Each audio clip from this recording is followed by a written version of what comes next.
नारायण मूर्ति जी ने इन्फोसिस फाउंड किया, certain principal और वैल्यू सिस्टम को लेके करा। उसका उन्होंने टेक ओवर किया मिस्टर सिक्का ने, और उन्होंने भी कोशिश करी कि कुछ चलाने की कोशिश करें, बट उन्होंने माइनर चेंजेस किए for succession of the company.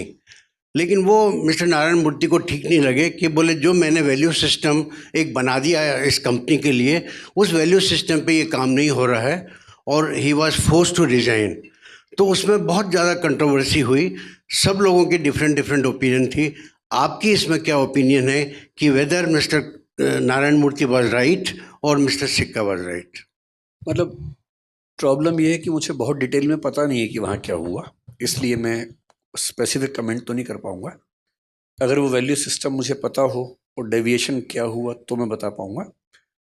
पर मुझे ये ज़रूर लगता है कि अगर कोई कंपनी किसी बेसिक वैल्यू सिस्टम पे बनी है और उसका प्रमोटर अभी भी उसका मेजर शेयर होल्डर अगर है, तो उसकी अप्रोच को तो मानना लाजमी बात है। और मेरा अपना मानना ये है, जैसे एक व्यक्ति का व्यक्तित्व होता है वैसे कंपनी का भी होता है, जिसको हम ब्रांड कहते हैं। और अगर कोई कंपनी अपने ब्रांड इमेज से, अपने वैल्यू सिस्टम से दूर जाएगी, तो नज़दीक में दिखे ना दिखे दूर जाके नुकसान उसका होगा ज़रूर। तो यही चीज़ तो रोज़ फैमिली में होती है साहब। पेरेंट ने एक वैल्यू सिस्टम बना दिया, बेटा उस वैल्यू सिस्टम को नहीं करना चाह रहा, वो अपना डिविएट कर रहा है। तो यही तो जो आपने पेरेंटिंग बताया, उसमें यही तो आज इशू हो रहा है कि भाई मैंने एक एथिक्स बना दिए, एक मॉरल वैल्यूज़ बना दी, बट वो आज की जनरेशन के हिसाब से उनको लगता है कि नहीं, चेंज आना चाहिए। तो वहाँ पेरेंटिंग में कितना कॉम्प्रोमाइज़ करना चाहिए? इसमें ये बात अलग हो गई, ये ठीक वो बात नहीं। फादर ने वैल्यू सिस्टम बनाया, मतलब पहली बात तो फादर मदर ने मिलके बनाया तो ज़्यादा अच्छा है, केवल फादर बनाई अच्छी बात नहीं है, दोनों मिलके बनाए तो ज़्यादा अच्छा रहता है। अब मैं इसमें सारी अच्छी अच्छी बातें नहीं बोलूँगा, जैन समाज की अच्छी अच्छी बातें मैंने खूब बोली, मैं कुछ बुरी बातें बताऊंगा आपको। एक चीज़ मैं वो जो बोलना चाहेंगे उसमें मैं ऐड कर देता हूँ, जो बेसिकली हमारे यहाँ का जो कहना चाहेंगे जनरेशन गैप और कम्युनिकेशन गैप, जनरेशन गैप और कम्युनिकेशन गैप। मैं उस पर आने से पहले एक बात आपको बताता हूँ। जैन समाज के जो स्टेटिस्टिक्स आप पढ़ेंगे बहुत इंटरेस्टिंग है। बहुत कम संख्या, रिसोर्सेज बहुत ज़्यादा, उद्यमशील व्यक्तियों की आबादी सबसे ज़्यादा है, पर कैपिटा इनकम में जैन समाज भारत का सबसे अग्रणी समाज है। पढ़े लिखे लोगों में 94% से ऊपर जैन लोग हैं, जो भारत के किसी भी धर्म से ज़्यादा है। ये बात भी सही है। दो और फैक्ट्स हैं। एक पॉपुलेशन होती है कार्यशील जनसंख्या, वर्किंग पॉपुलेशन। वर्किंग पॉपुलेशन में पुरुषों में जैन समाज भारत के किसी भी धर्म से आगे है, और महिलाओं की वर्किंग पॉपुलेशन में परसेंटेज में जैन समाज भारत में सबसे पीछे है। इधर भी टॉप पे है, उधर भी टॉप पे है। और हमें अपने समाज को समझने के लिए केवल तारीफ नहीं सुननी है, ये भी देखना है कि हम कहाँ पीछे हैं। तो मैं जो कहना चाह रहा हूँ, परिवार का वैल्यू सिस्टम पहली बात तो केवल पुरुष क्यों बनाए, पुरुष महिला मिलकर बनाए, अपने बच्चों को समझाएं, सिखाएं। जो डाउट है, एक शब्द वैल्यू है, एक नॉर्म है। डाउट वैल्यूज पे नहीं आता है, डाउट नॉर्म्स पे आता है।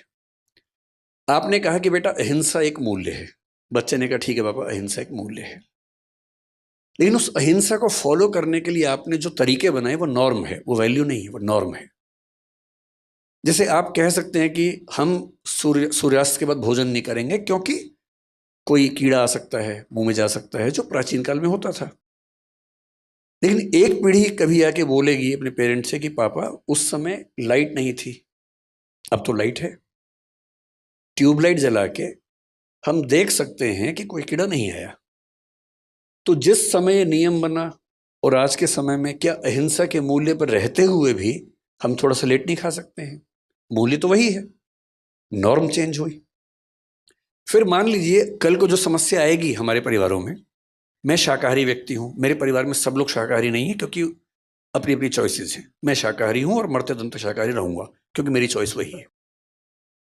कल को मान लीजिए कि शाकाहारी परिवारों में कोई बच्चा ये कह दे कि पापा मैं तो अमेरिका में रहता हूं, मेरे सब दोस्त नॉनवेज खाते हैं, मैं नॉनवेज तो नहीं खाऊंगा क्योंकि मैं अपने परिवार के मूल्यों का सम्मान करता हूं। पर बायोटेक्नोलॉजी की मदद से आजकल आपको शायद पता भी होगा, वेज चिकन आ गया है। वेज चिकन, उसमें कुछ नॉन वेज नहीं है, वेजिटेरियन चीज़ों को मिला के चिकन जैसा बना दिया है, टेस्ट भी चिकन जैसा है। अब कल को हमारे परिवारों में जब कोई बच्चा ये कहेगा कि मैं वो खाना चाहता हूँ, तो फिर सवाल उठेगा कि ये वैल्यू की लड़ाई है या नॉर्म की लड़ाई है। मेरा मानना ये है कि हर पीढ़ी को ये समझना पड़ेगा कि अगली पीढ़ी के समय चीज़ें बदल जाती हैं। हम उन्हीं से ये उम्मीद ना करें कि वो हमें फॉलो करें, थोड़ा हम भी समझें उनके हिसाब से कि दुनिया कितनी आगे बढ़ी है, तो संवाद होगा, अच्छा रहेगा। जय जिनेंद्र, डॉक्टर विकास। मेरा क्वेश्चन थोड़ा अलग है, not related to anything of this. मैं पहले किताबें बहुत पढ़ता था और रेगुलर पढ़ता था, लेकिन लास्ट 5-7 साल 8 साल से ऐसा हो गया, भाई किताबें पढ़ते हैं, कुछ मैसेज आ जाता है, उसको रख देते हैं। तो बुक्स को वापस बेटर वे में पढ़ने का कोई तरीका आप बताओ, क्योंकि आप इतना पढ़ते हो, इतना सब कुछ करते हो। कि मेरे पास किंडल भी है, लैपटॉप में भी किंडल है, सब जगह है, लेकिन वो नहीं कर सकता। फिजिकल बुक से कैसे पढ़ें प्रॉपरली? एक तो मैं पढ़ता कम हूँ, मैं दिखावा ज़्यादा करता हूँ, मैं बहुत पढ़ता हूँ। मेरे बारे में परसेप्शन है कि मैं बहुत पढ़ता हूँ, मैं उतना भी नहीं पढ़ता हूँ, शौक है मुझे पढ़ने का। लेकिन देखिए, किताब पढ़ने के 2-3 तरीके हैं। एक तरीके, जैसे मैं किताबें खरीदता बहुत ज़्यादा हूँ। अब मैं आजकल कॉन्शियसनेस को रिसर्च कर रहा हूँ, जो चेतना है, जिसको जैन दर्शन जीव कहता है, उसे कोई आत्मा कहता है। बौद्ध लोग मानते हैं कि आत्मा होती नहीं है, चेतना प्रवाह है।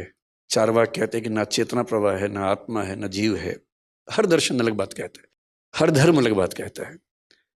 उन सबको मैंने पढ़ा है।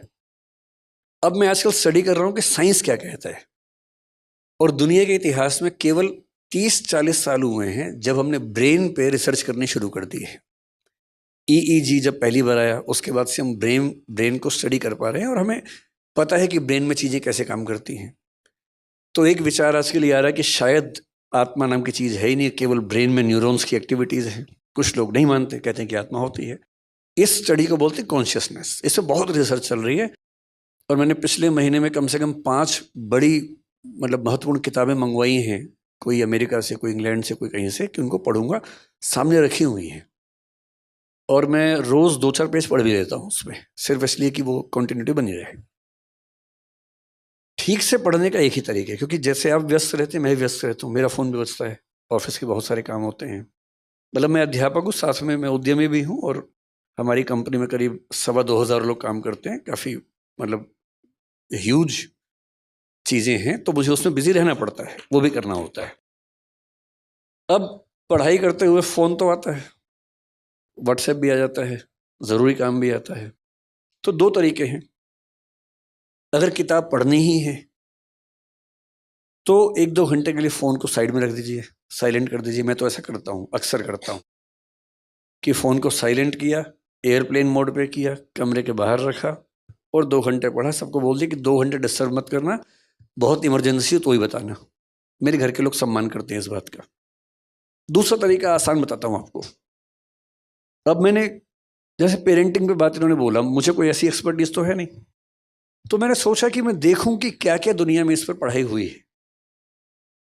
तो मैंने कुछ किताबें मंगवा ली पेरेंटिंग पे, मोटी मोटी। अब वो भी रखी है सामने। मेरी टेबल पर लगभग 300-400 किताबें रखी हुई हैं इस समय, जो मुझे पढ़नी है। और अलमारी में 2000 अलग से हैं, जो अभी नहीं पढ़नी है, बाद में कभी पढ़नी होंगी, रखी बहुत सारी। और मैं खरीदता तुरंत हूँ, मुझे कोई किताब मिलती है मैं तुरंत खरीदता हूँ या मंगवा लेता हूँ उसको, ताकि मुझ पर दबाव रहे कि ये भी पढ़नी है। अब मैंने तरीका क्या निकाला, मैं चैट जीपीटी पे गया। अब चैट जीपीटी के ज़माने में सारी मेहनत मैं ही करूँगा, तो फिर मैं स्मार्ट कैसे हुआ? मैंने उससे पहला सवाल पूछा। मैं चैट जीपीटी का पेड वर्जन यूज़ करता हूँ, वो थोड़ा ज़्यादा स्मार्ट है, 4, अब 5 आने वाला है। मैंने उससे कहा, भाई पेरेंटिंग के बारे में दुनिया की सबसे अच्छी 10 किताबें बताओ कौन सी हैं। उसने 10 किताबों की लिस्ट दे दी। फिर मुझे क्या करना, मैंने कहा इन 10 के 10 का एसेंस बताओ, क्रक्स बताओ। फिर वो बेचारा मेहनत करता रहा 5-7 मिनट तक। 10 की 10 किताब को मैंने लिख भी दिया कि 1000 से 2000 शब्दों में हर किताब का चाहिए। 1 से 2000 शब्दों में हर किताब का क्रक्स उसने बता दिया। मैंने वो क्रक्स पढ़ा, 2-4 बातें काम की लगी, नोट कर ली, हो गया। हाँ, ऐसी कई ऐप्स है। एक इंस्टा रीड से मैं वो भी यूज़ करता हूँ। तो इंस्टा रीड्स पे यही होता है, दुनिया की सारी अच्छी किताबें उनके समरी मिल जाती है, आप समरी पढ़िए। यूट्यूब पे एक चैनल है, मैं उसका नाम भूल रहा हूँ, वन बेटर कुछ ऐसा नाम है, हर किताब की समरी है 15 मिनट में। आप स्पॉटिफाई पे जाएंगे, वहाँ ऐसी समरीज मिल जाती हैं, ऑडिबल पे जाइए, वहाँ समरीज मिल जाती हैं। तो आप किताब पढ़ना पुराने ज़माने की बात है, आज तो किताब सुनने की चीज़ है। सैर करने निकल जाइए, एक किताब रास्ते में सुन लीजिए कि जब गए थे और आए हैं, बीच में 4 किताब पढ़ ली उस बीच में। आजकल तो बड़ा आसान है। और जिस किताब को सुन के लगे कि ये धांसू किताब है, वो पढ़िए ध्यान से। तो मैं आजकल बड़ा सेलेक्टिव हूँ, किताबें इतनी ज़्यादा दुनिया में है, कैसे सब पढ़ें। तो मेरा तरीका, अब जैसे जैनिज़्म पर मुझे बात करने का मन था बीच में, ओशो जैन समाज से थे, उनका मतलब चंद्रमोहन जैन नाम था उनका। वो आप लोग 13पंथी 20पंथी स्थानकवासी मूर्ति पूजक कम्युनिटीज़ में हैं, वो दिगंबर जैन में 13पंथी 20पंथी के अलावा एक और कम्युनिटी है जिसका नाम तरणपंथी है। आप में से कितने लोग जानते हैं मुझे नहीं पता, उसका नाम बहुत कम लोग जानते हैं। तरणपंथी, उसके आचार्य थे तरण तारण नाम के। उन आचार्य पे उन्होंने अपनी सबसे पहली 2 किताबें लिखी ओशो ने। ओशो की पहली स्पीच 1965 में स्वामी तरण तारण के बारे में है। ओशो के आश्रम में जो नग्नता आप देखते हैं, उसका मूल असर दिगंबर परंपरा से आ रहा है। और जब ओशो दार्शनिक हुए तो जैन समाज में खुशी की लहर छा गई कि एक इतना अच्छा विचारक हमारे समाज से आया है। पर 2 मुद्दों पर झगड़ा हुआ और वो जैन समाज से अलग हो गए। जैन समाज ने उनको अलग कर दिया, उन्होंने कहा कि तुम क्या कर रहे हो, मैं ही हो जाता हूँ, तो वो अलग हो गए।